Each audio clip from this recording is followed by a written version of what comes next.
네, 원래 저희 2019년 교회 표가 건강하게 성장하는 교회입니다. 그래서 이 말씀을 좀 더 우리가 깊게 나누기 위하여서 1월 첫째 주일부터 지금 계속해서 이 주제를 두고 어떤 교회가 건강하게 성장하는 교회인가, 그리고 이 건강하게 성장하는 교회에서 우리가 무엇을 해야 되는가, 그걸 지금 계속해서 살펴보고 있습니다. 이제 오늘이 마지막입니다. 오늘 마지막으로 네 번째 건강하게 성장하는 교회를 살펴보고자 합니다. 한 번만 더 여러분 주보에 있는 프린트물을 봐가면서 좀 중요한 내용을 읽어가면서 그렇게 하도록 하겠습니다. 먼저 우리 지난주까지 세 번에 걸쳐서 건강하게 성장하는 교회를 살펴봤습니다. 간략하게 먼저 한번 제가 언급하고 넘어가겠습니다. 첫 번째, 건강하게 성장하는 교회는 배우는 교회입니다.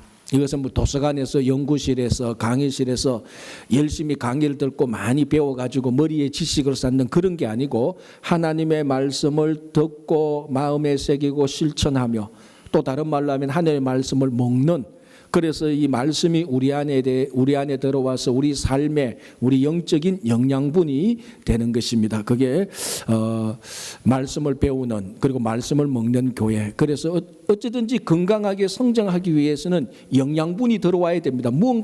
무엇인가를 먹지 않으면 결코 성장할 수가 없습니다. 그래서 건강하게 성장하는 교회는 하나님의 말씀을 평생토록 먹는 그런 교회였고요. 두 번째는 우리가 친교하는 교회를 살펴봤습니다. 이 친교가 그냥 사람들끼리 뭐 이리저리 모여가서 웃고 즐기고 수다를 떠는 그런 친교가 아니고, 예수 그리스도를 중심으로 하는 친교.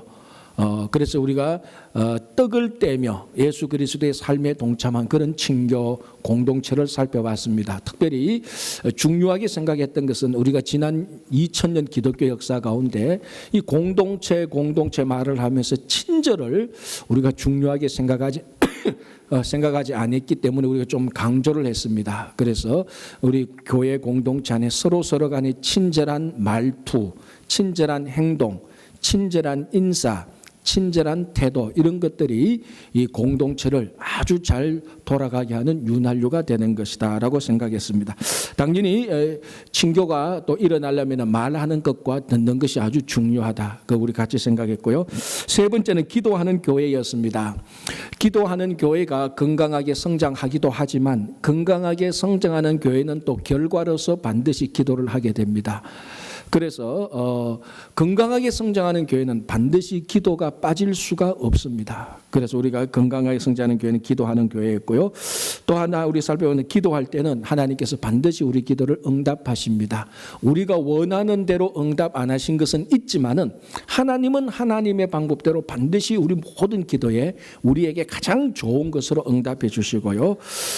우리가 기도를 하게 될 때 이 사역이 우리의 손에서 하나님의 손으로 넘어가게 됩니다. 그래서 우리가 아무리 열심히 하고 잘해본들 하나님께서 하시는 일을 우리가 능가할 수 없습니다. 그래서 기도하게 될 때 하나님이 사역하게 돼서 교회가 건강하게 성장하게 되는 겁니다. 요 세 가지 말씀, 배우는 교회와 친교하는 교회와 그리고 기도하는 교회의 모습이 사도행전 2장 42절 그 한 구절에 다 담겨져 있습니다. 이제 오늘은 마지막으로 43절부터 47절까지 이 말씀을 우리가 잘 정리해서 한 세 가지로 우리가 살펴보려고 합니다. 자, 먼저 프린트물을 보면요, 제가 이렇게 적어놨습니다. 네 번째, 건강하게 성장하는 교회의 네 번째는요, 건강한 성도가 있는 교회, 이렇게 제가 적어놓고 그 밑에 이렇게 적어놨습니다. 좋은 자동차는 좋은 부품으로 되어 있습니다. 건강하게 성장하는 교회는 건강한 성도로 이루어져 있습니다. 자, 다시 한번 물어보겠습니다. 어떤 자동차가 좋은 자동차죠? 비싼 자동차? 튼튼한 자동차? 다 그럴 수 있죠. 좋은 자동차는 좋은 부품으로 잘 조립된 자동차가 좋은 자동차입니다. 무슨 말인가 하면, 이 차가 좋으냐, 그 말은 그 차에 있는 각 부품들이 얼마나 좋으냐, 그거하고 똑같은 말입니다. 그러니까 어떤 한 공동체가 좋은 공동체냐, 이 말은 그 안에 공동체를 구성하고 있는 멤버 한 사람 한 사람이 다 좋은 멤버냐, 그거하고 똑같습니다. 그러니까 좋은 멤버들이 잘 조화롭게 하면 그거는 100% 좋은 공동체가 되는 거죠. 그래서 좋은 자동차는 좋은 부품으로 이어져 있습니다. 자, 예를 들자면은 엔진은 굉장히 좋은데, 엔진은 세계에서 좋은 엔진을 단 자동차인데 브레이크가 고장났다. 이런 자동차를 우리가 뭐라고 부르죠? 고장난 자동차라고 부릅니다. 그렇잖아요. 엔진 아무리 좋아 본들 브레이크 고장나면 우리가 뭐라고 말하고 A차 고장났어 이렇게 말하는 거죠. 마찬가지입니다. 공동체의 멤버들이 다 한 사람 한 사람이 다 건강하고 좋아야 되는 것입니다. 그래야 그런 공동체 멤버들이 모인 공동체는 자연스럽게 건강하게 성장할 수가 있습니다. 그래서 오늘 사도행전 2장 43절에서 47절까지 보면은 건강한 성도들이 어떻게 신앙생활 하는가를 보여주고 있는 것입니다. 그래서 그걸 우리가 세 가지로 정리해서 건강한 성도가 있는 교회는 건강하게 성장하는 교회다라는 것으로 우리가 네 번째를 정리하려고 합니다. 자, 그 밑에 한번 프린트물을 보시면요. 갈로 1번 해놓고 물질을 통용하는 성도 이렇게 해놨는데요. 이 사도행전 2장 44절 45절을 보면은 이렇게 기록되어 있습니다. 제가 한번 읽어볼게요. 믿는 사람이 다 함께 있어 모든 물건을 서로 통용하고 또 재산과 소유를 팔아 각 사람의 필요를 따라 나눠주며 라고 되어 있습니다. 이게 초대 교회에 있었던 성도들의 모습인데요. 다시 한번 정리하면 자기들의 재산과 땅과 소유를 다 팔아서 교회 앞에 내놓았습니다. 그럼 교회는 사람들의 필요에 따라서 그 재산을 나누어 주어서 사용하도록 했습니다. 먼저 제가 결론적으로 높아심에서 말씀드리자면 이 말씀을 전하는 이유는 이 말씀을 듣고 당장 여러분들이 집을 팔아라 땅을 팔아라는 그런 의도하고는 전혀 상관이 없습니다. 혹시나 여러분 하나가 목사님이 혹시 그런 의도를 가지고 오늘 이 본문의 말씀을 전하고 있지 않는가 그런 염려는 전혀 하지 않아도 됩니다. 결론적으로 말하자면 이 본문의 내용은 지금 당장 재산을 팔아 땅을 팔아서 교회에 내놓으라 그 말이 아닙니다. 그리고 초대교회의 모든 성도들이 재산과 땅을 판 것도 아니고요. 그러나 분명한 사실은 일부 어떤 사람들은 정말 이 물질의 탐욕을 극복하기 위해서 물질에 매이지 않기 위해서 재산과 자기 소유를 팔아서 교회 앞에 내놓은 것은 분명한 사실입니다. 그래서 결론적으로 말하자면 이 말씀이 우리들에게 주는 건강한 성도의 의미가 무엇인가 하면은 건강한 성도가 되기 위해서 물질의 탐욕에 매여서는 안 된다는 것입니다. 이것이 가장 중요한 메시지입니다. 이것을 여러분 혹시나 오해해서 야 재산 팔아야 되나 안 팔아야 되나 그런 고민은 전혀 안 하셔도 됩니다. 정말로 해야 될 고민은 내 안에 내가 물질의 노예가 되어 있지는 않은가, 내 인생의 최고의 가치가 하나님의 나라나 예수 그리스도의 구원 이런 것이 아니고 여전히 물질을 추구하고 있지 않은가 그런 생각이 들면 여러분들은 고민을 해야 되는 게 이 본문입니다. 자, 제가 그 밑에 이렇게 적어놨습니다. 물질을 통용하는 성도 밑에 바나바 이렇게 적어놨습니다.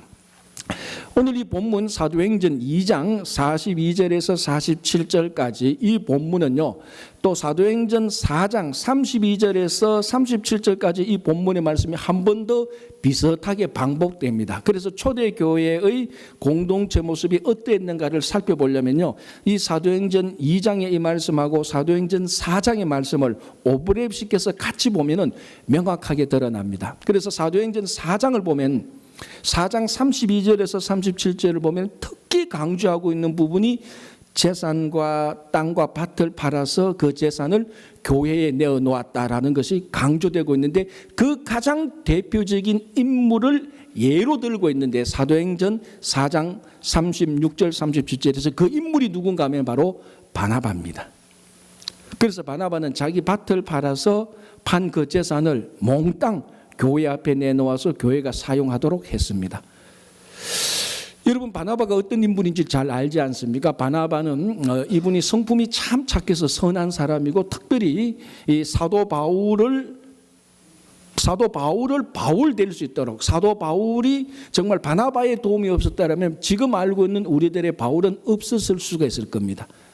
많은 같은 동족으로부터 오해와 무시를 당하고 있던 바울이 회개했다는 말을 듣고 바나바가 이 바울을 예루살렘 교회에 있는 제자들하고 같이 이어주는 귀한 일을 한 사람이 바나바고, 이 사도행전에 나타난 바나바의 삶을 보면은 자기 인생 전체를 통째로 하나님께, 예수님께 헌신한 사람입니다. 그러니까 바나바의 이 삶의 흔적을 보면 물질의 탐욕에 전혀 얽매였던 흔적을 볼 수 없습니다. 당연히 사도행전 4장에서 바나바는 자기 재산을 다 팔아서 내어놓았기 때문입니다. 그러니까 더 이상 물질에 매이지 않는 사람이 바로 이 바나바가 됩니다.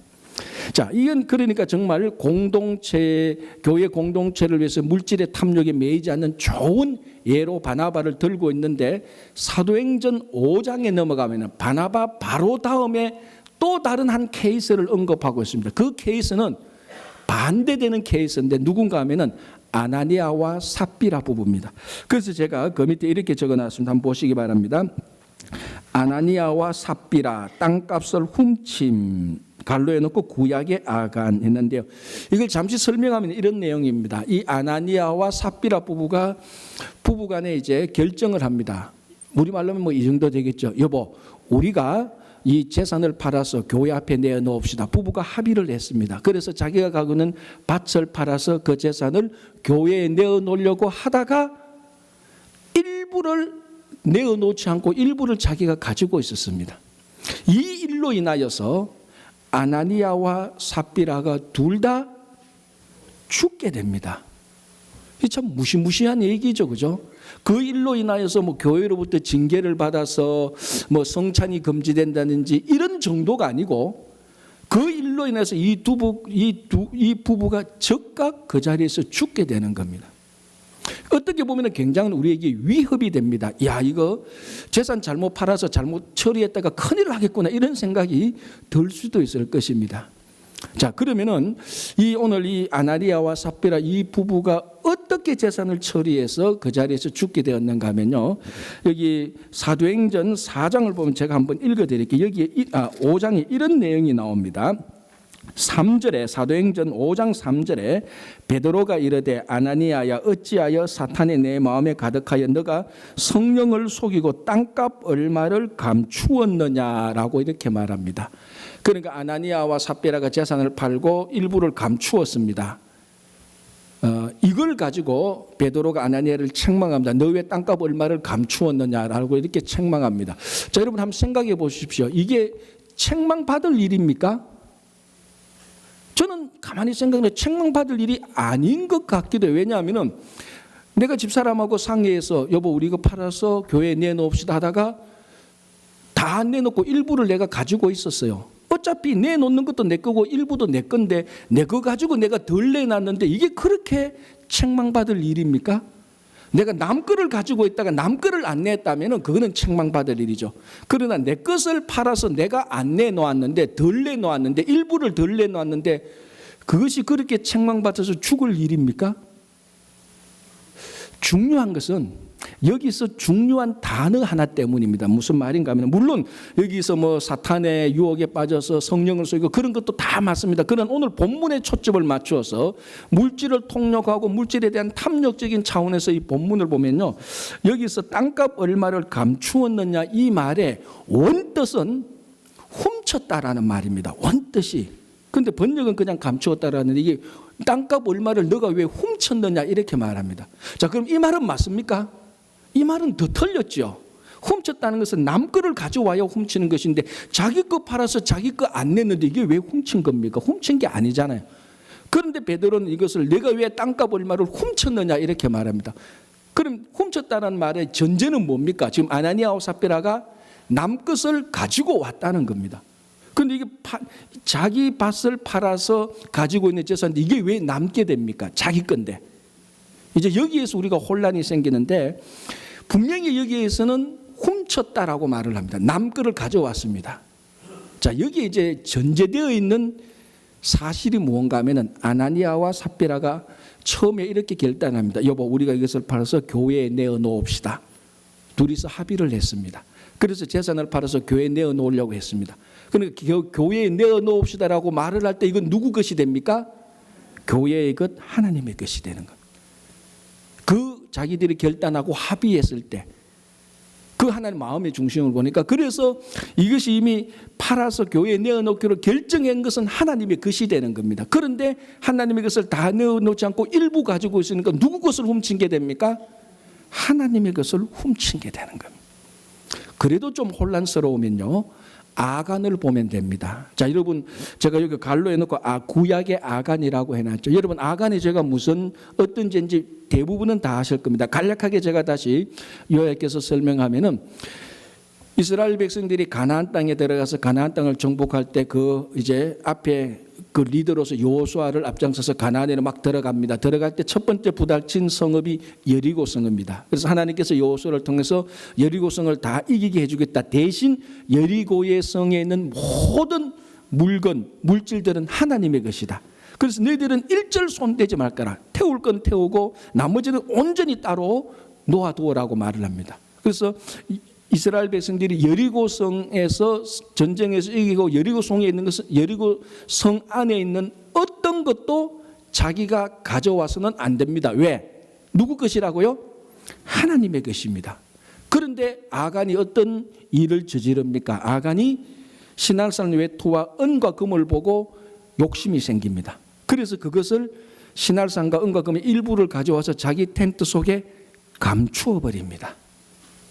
이때 감춘다는 말, 그리고 이것을 훔치게 되는 것입니다. 나중에 이것을 하나님께서 아간의 죄를 물을 때 너가 왜 훔쳤느냐고 말을 합니다. 이때 아간이 하나님의 것을 훔치게 됐다는 여기 사용되는 요 단어하고 아나니아와 삽비라가 감추었다는 단어하고 똑같은 단어입니다. 그리고 훔친 거죠. 자, 아간이 하나님의 것을 훔친 것은 쉽게 설명이 되죠. 똑같이 아나니아와 삽비라가 하나님의 것을 훔치게 됩니다. 다시 말하자면 그 물질의 탐욕에 딱 걸려버린 것입니다. 물질의 노예가 되어버린 것이죠. 그래서 아시다시피 아나니아와 삽비라가 죽게 되고 아간도 죽게 됩니다. 중요한 것은 제가 이렇게 적어놨습니다. 그 밑에 정리 부분을 한번 보시면 이게 정말로 중요한 겁니다. 아나니아와 삽비라 부부가 죽고 난 다음에 교회는 더욱더 성장, 그리고 아간이 죽고 난 다음에 아이성 전투에서 크게 이기게 됩니다. 자, 우리 사도행전 5장을 보면은 아나니아와 삽비라가 죽고 난 다음에 교회는 계속해서 성장하고 있는데 더욱더 성장하게 됩니다. 아나니아와 삽비라가 죽고 난 다음, 아시다시피 아간과 그의 가족들이 죽고 난 다음에 아이성 전투에서 크게 이기게 됩니다.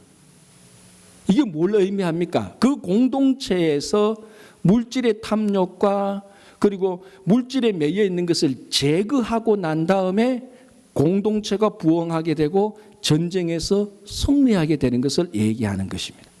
그래서 건강한 성도라는 것은 무엇인가 하면요, 이 물질의 노예에 매이지 않은, 물질의 노예에서 벗어나는 겁니다. 자, 이게 지금 성경에서 일어나는 건데요, 실제로 기독교 역사에서도 이런 일이 굉장히 많이 일어납니다. 그래서 제가 한 가지 정리를 해놨습니다. 그 밑에 예라고 이렇게 되어 놨죠.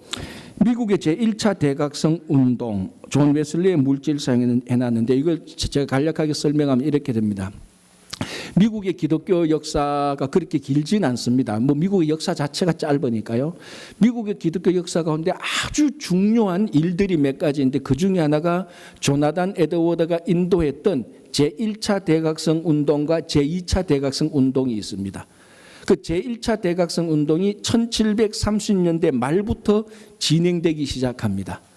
그런데 제1차 대각성 운동이 시작하기 전 80년 동안 미국은 크게 영적 침체기에 빠지게 됩니다. 그래서 그 기독교 역사학자들이 미국 역사를 보면서 이 대각성 운동이 1차 대각성 운동이 일어나기 전 80년 동안 영적 세태기 침체기에 빠지게 된 이유를 하나 딱 찾아냈습니다. 그게 뭔가 하면은 그 80년 동안 뉴잉글랜드 지역, 특별히 뉴잉글랜드 그쪽 지역의 많은 성도들이 오로지 재산 축적에만 관심을 가졌습니다.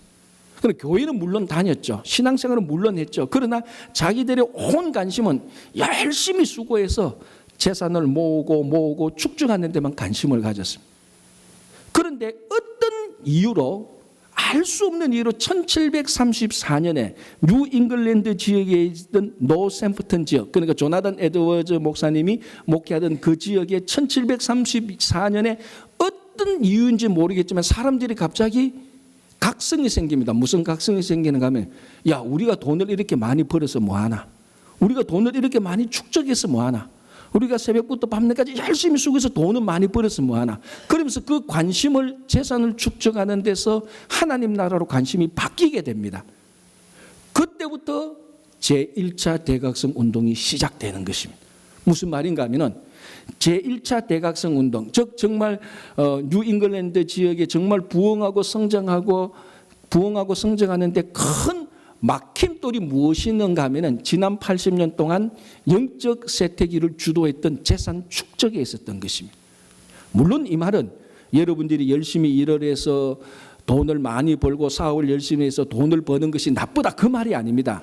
그러나 그 80년 동안에는 그 사람들의 관심은, 오로지 관심은 어떻게 하면 재산을 축적하는가, 거기에만 관심이 있었습니다. 이것은 나쁜 것이죠. 지금 여러분들의 관심이 만약에 내가 어떻든지 무엇을 하든지 어떻든지 재산만 계속해서 축적하고 물질만 더 많이 가져야 되겠다는 그런 관심을 가지면 누가복음에 나오는 어리석은 부자하고 똑같습니다. 그런 신앙, 그런 삶의 태도는 분명히 우리가 건강한 성도가 되는데 가장 큰 막힘돌이 되는 것입니다. 그런데 희한하게 1734년에 그런 마음이 싹 바뀌자마자 제1차 대각성 운동이 불길처럼, 요원의 불길처럼 흘러가게 되는 것입니다. 그런데 아간의 죄의 경우, 아나니아와 삽비라의 경우, 그리고 제1차 대각성 앞에 80년 동안 재산 축적에만 몰두했던 그런 경우를 볼 때 분명한 공통점이 하나 생기는 것이죠. 무엇입니까? 신앙의 진정한 부흥, 한 사람의 건강한 성도가 되는데 크게 가로막고 있는 것은 물질에 대한 탐욕에 얽매이는 것입니다.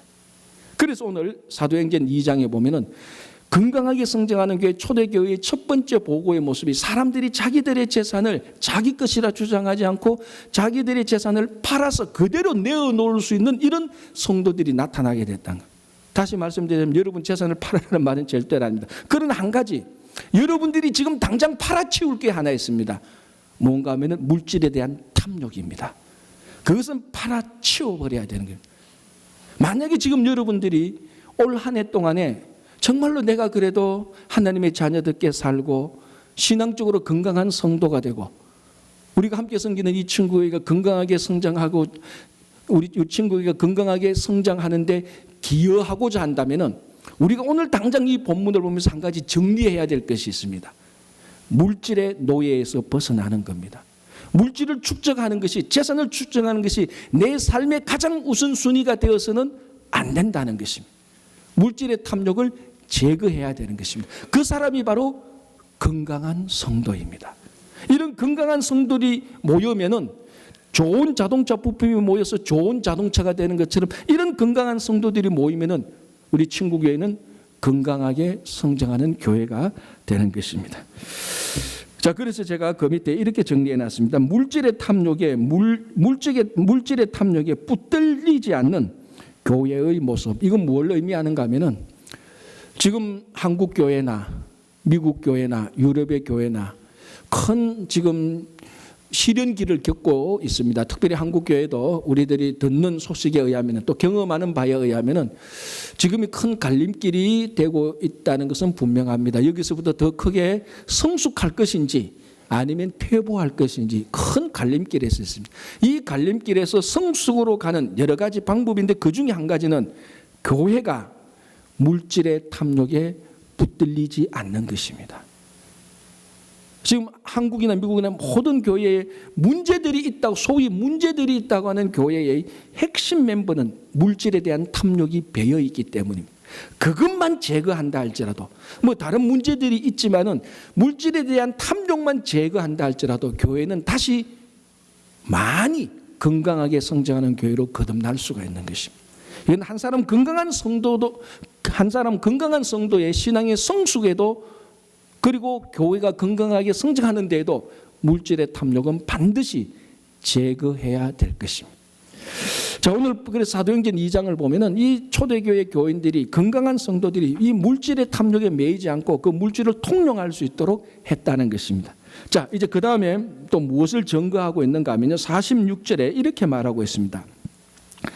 날마다 마음을 같이 했다라고 말합니다. 그래서 제가 오늘 그 프린트물에 갈로 2번에 이렇게 제가 글을 적어놨습니다. 한 마음을 가진 성도들. 자, 건강한 성도가 물질의 문제를 극복했습니다. 그리고 건강한 성도는 마음의 문제도 극복해야 되는 것입니다.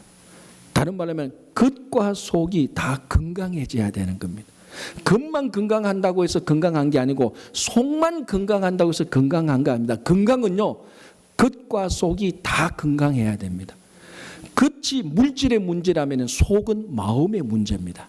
그래서 오늘 본문에 날마다 마음을 같이 했다라고 말을 합니다. 그 빌립보 교회에 몇 가지 문제들이 있었는데 그 중에 한 가지 문제가 빌립보 교인들이 열심히 수고하고 애쓰는 것은 좋은데요, 그들이 늘 다툼과 허영으로 많이 했다는 겁니다. 예를 들자면 전도를 하는데도 정말 복음에 대한 열정으로 전도하는 사람들이 있는가 하면 어떤 일부 사람들은 저 사람이 내보다 전도를 더 많이 해, 나는 그러면 더 많이 해야지. 이게 자꾸 다툼과 허영으로 하는 거예요. 시기와 질투로 하는 겁니다. 그런 분위기가 좀 있었습니다. 그러니까 마음이 이게 전부 다 순수한 마음이 아니고 다툼과 허영과 시기와 질투의 마음이 이 빌립보 교회에 퍼져 있었습니다. 그래서 사도 바울이 빌립보 교회에 빌립보서를 쓰면서 그 치유책으로 빌립보서 2장 2절을 기록하고 있습니다. 그래서 오늘 프린트물에 보면은 빌립보서 2장 2절에 한 마음을 가지면은 다툼과 허영을 물리칠 수 있습니다라고 했는데 빌립보서 2장 2절을 제가 읽어드릴게요. 이렇게 되어 있습니다. 마음을 같이하여 같은 사랑을 가지고 뜻을 합하여 한 마음을 품어 아무 일에든지 다툼이나 허영으로 하지 말고 오직 겸손한 마음으로 각각 자기보다 남을 낮게 여기고, 이렇게 됐습니다. 이 말이 뭔가 하면요, 다툼과 허영으로 하는 이 사람들에게 한 마음을 가지라는 것입니다. 한 마음을 가지면은 다툼과 허영이 사라진다는데요.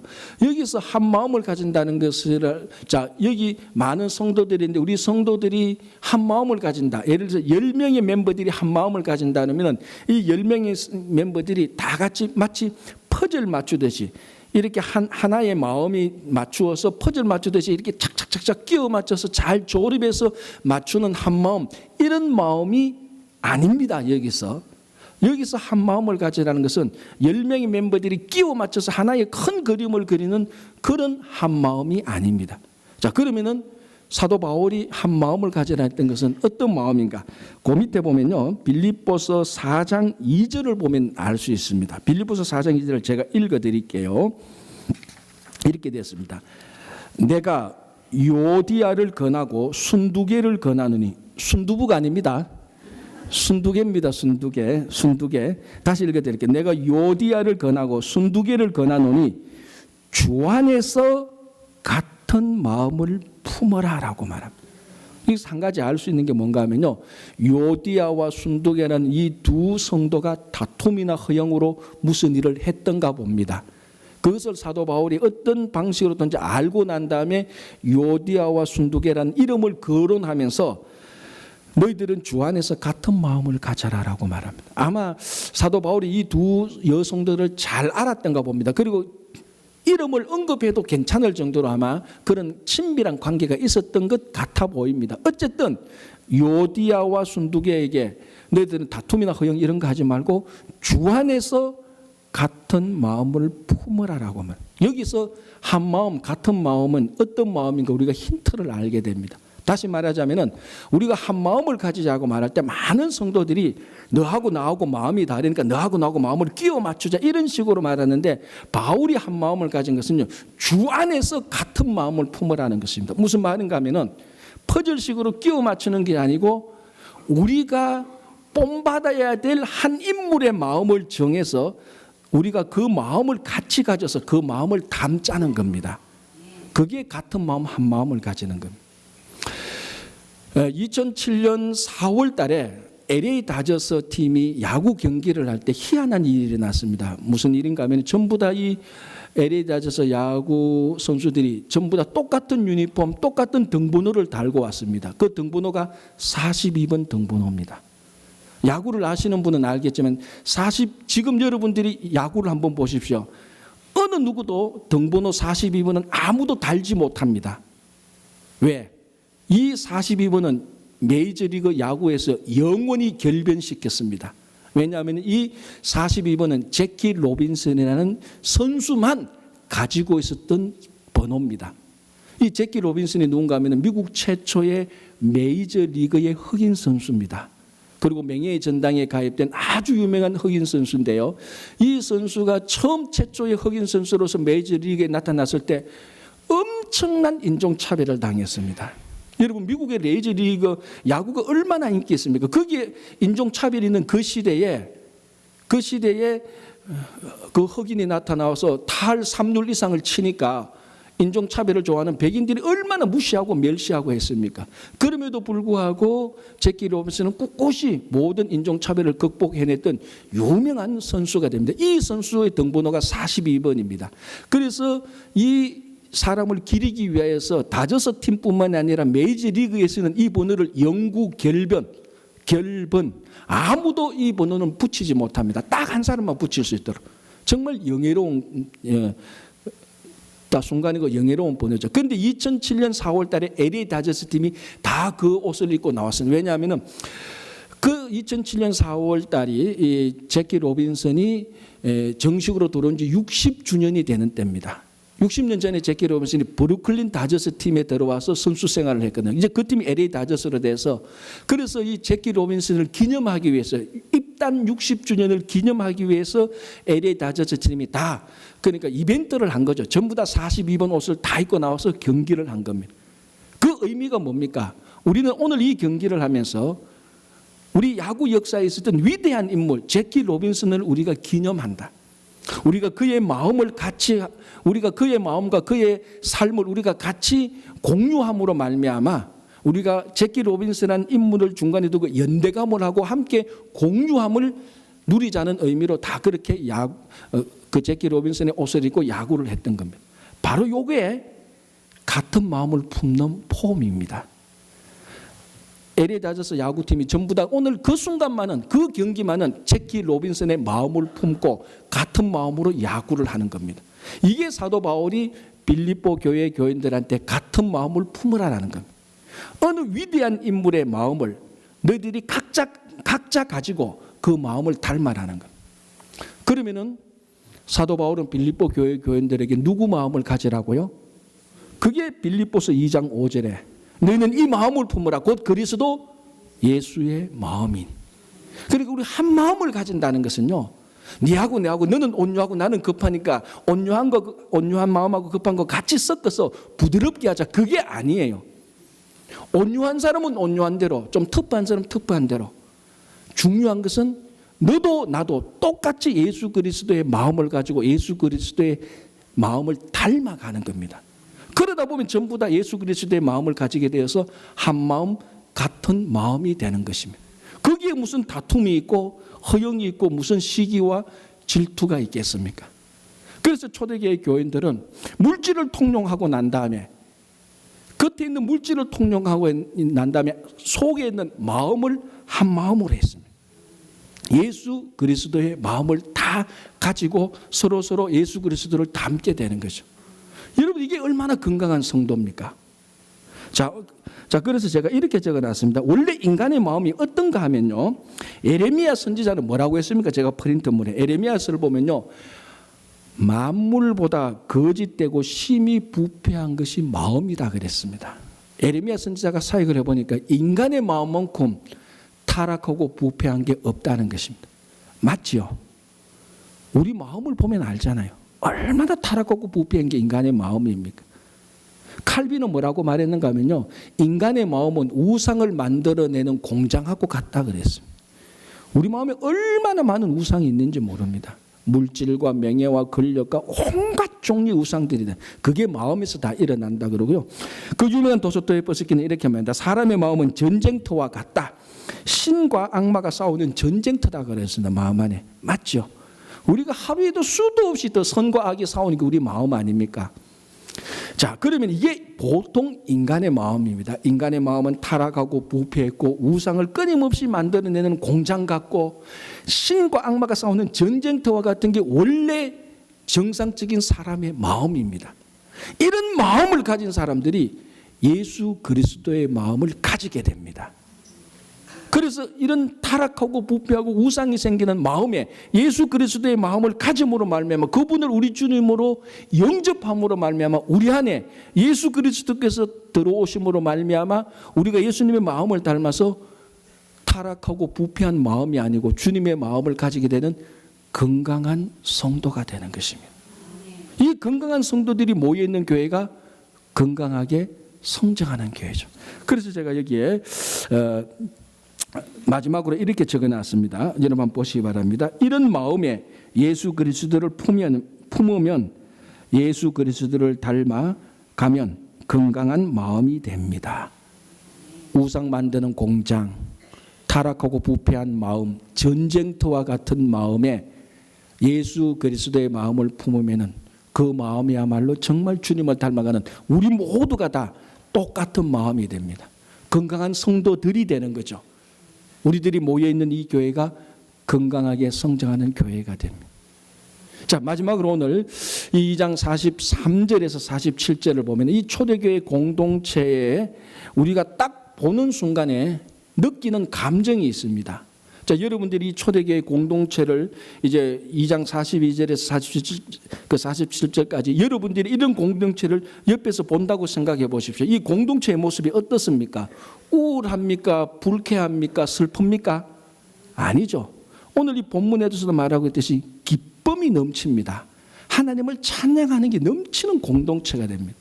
자, 그래서 오늘 2장 42절에 이렇게 되어 있습니다. 46절에 날마다 마음을 같이하여 성전에 모이기를 힘쓰고 집에서 떡을 떼며 앞에서 다 살펴봤던 겁니다. 한 중요한 단어가 나옵니다. 기쁨과 순전한 마음으로 음식을 먹고, 이게 기쁨이 있었습니다. 물론 세상에 다른 많은 공동체에도 기쁨이 있습니다. 뭐 우리가 맥도날드나 버거킹 가면 세상에 많은 사람들이 앉아서 커피 마시고 프렌치 프라이 마시면서 웃고 즐기는 그런 기쁨이 있습니다.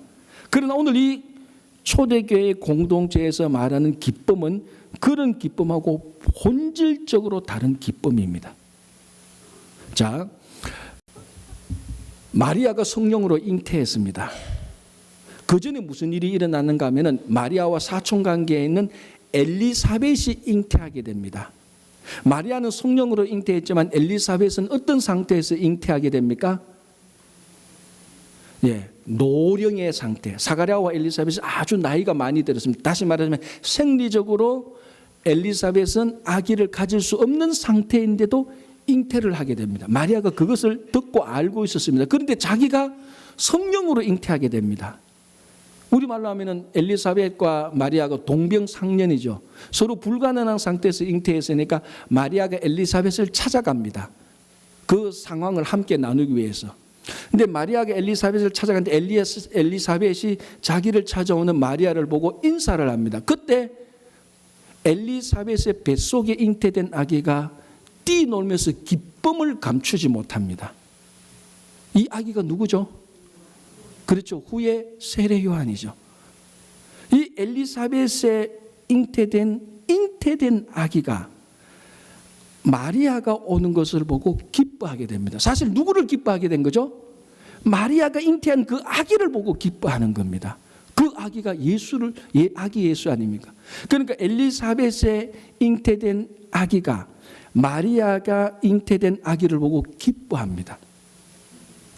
그 예수를 기뻐하는, 그때 기뻐하는 단어하고 오늘 이 초대교회 공동체가 기쁨이란 말하고 똑같은 단어입니다. 똑같은 단어인데 무슨 말인가 하면 여기서 이 기쁨은요, 세상의 가치와 목적과 세상의 출세와 성공을 기뻐하는 게 아닙니다. 누구를 기뻐합니까? 예수 그리스도를 기뻐하는 것입니다. 그 기쁨을 말하고 있는 것입니다. 그래서 이 기쁨은 다른 기쁨이 아닙니다. 세상의 기쁨이 합니다. 그래서 제가 아까 뭐 맥도날드나 버거킹에서 사람들이 서로 좋아하고 웃고 하는 그런 기쁨하고 본질적으로 다른 겁니다. 그런 기쁨은 예수 그리스도를 위한 기쁨이 아니고 자기들이 감정의 기쁨이고 자기들이 잘 돼서 기쁘고 오래간만에 만나서 얘기하는 그 기쁨이죠. 물론 그 기쁨이 나쁘다는 건 아닙니다. 그러나 이 초대교회의 기쁨하고는 본질적으로 다른 거죠. 초대교회의 기쁨은 예수 그리스도 그 자체를 그냥 기뻐하는 겁니다. 자, 제가 여기 읽기 전에 히브리서 1장 8절에서 9절을 적어놨습니다. 이렇게 해놨습니다. 하나님이 즐거움의 기름을 예수님에게 부으신다 됐는데요. 히브리서 1장 8절 9절은 예수 그리스도를 증거하는 구절입니다. 거기에 무슨 내용이 나오는가 하면요. 하나님이 예수님에게 즐거움의 기름을 붓습니다. 그 어노인트 하는 거죠. 기름 붓는 것이요. 근데 여기 즐거움이란 이 단어가 오늘 이 초대교회 공동체 성도들이 누렸던 기쁨하고 똑같은 단어입니다. 그래서 만약에 번역상의 단어의 일치를 하라면은 히브리서 1장 8절에 즐거움의 기름을 예수님에게 부었다가 아니고 기쁨의 기름을 예수님에게 부었다라고 해야 되는 것입니다. 자, 여기에서도 뭘 알 수 있습니까? 예수님에게 부어진 기름은 무슨 기름입니까? 기쁨의 기름입니다. 그래서 우리가 예수 그리스도를 믿게 될 때에 예수님께서 하나님으로부터 받았던 기쁨의 기름을 우리가 함께 누리게 되는 것입니다. 그래서 우리가 흔히 말하는 구원의 기쁨을 누리게 되고 예수 그리스도를 즐거워하고 기뻐하게 되는 것입니다. 이것은 내가 얼마나 출세했느냐, 성공했느냐, 내가 사람들한테 얼마나 인기를 얻고 있느냐, 얼마나 많은 물질과 권력을 가지고 있는가하고는 전혀 상관없습니다.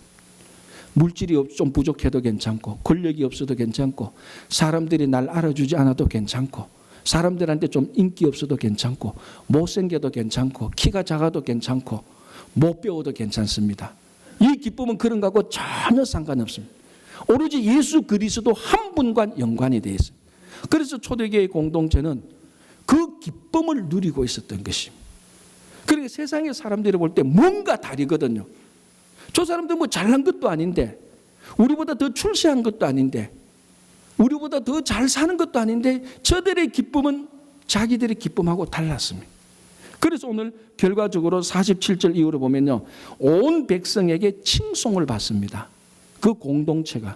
사람들이 보니까 자기들하고 다르거든.